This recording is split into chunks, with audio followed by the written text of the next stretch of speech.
ختم القرآن كله في ركعة واحدة؟ مين هو الصحابي ده؟ صاحبك انتي؟ صحابي.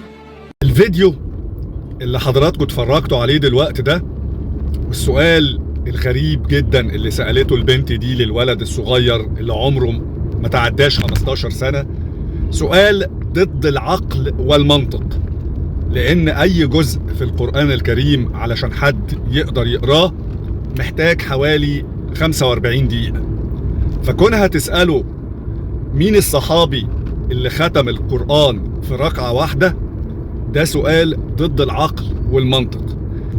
القانون في العالم بيمنع تشغيل الأطفال في السن ده، والبنت بدل ما تقول للولد انت بتروح مدرسة ولا لأ، رايحة تسأله سؤال بيداعب الغدة الدينية، لأن هي عارفة بقى الطريق اللي يوصلها وتقدر تتربح وتكسب منه. بدل ما تقول له حبيبي انت سبت المدرسة، انت بتشتغل عشان تساعد مين؟ هل بتساعد نفسك ولا بتساعد باباك ومامتك؟ ولد شقيان على عربية تين شوكي، يعني ايديه قاعدة بتتشوك وهو بيقشر للزباين.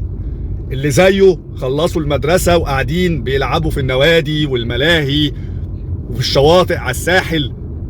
انما الهانم عرفت الطريق، موقفة الناس حواليها وبتسأل بقى الحتة الدينية، النزعة اللي بتداعب بيها الغدة الدينية عند المشاهدين عشان تعمل مشاهدات وفولورز وتبتدي تقبض بقى من كل برامج وتطبيقات السوشيال ميديا. ده الربح السريع. سؤال غريب جدا، لو اترجم للعالم هيضحك علينا.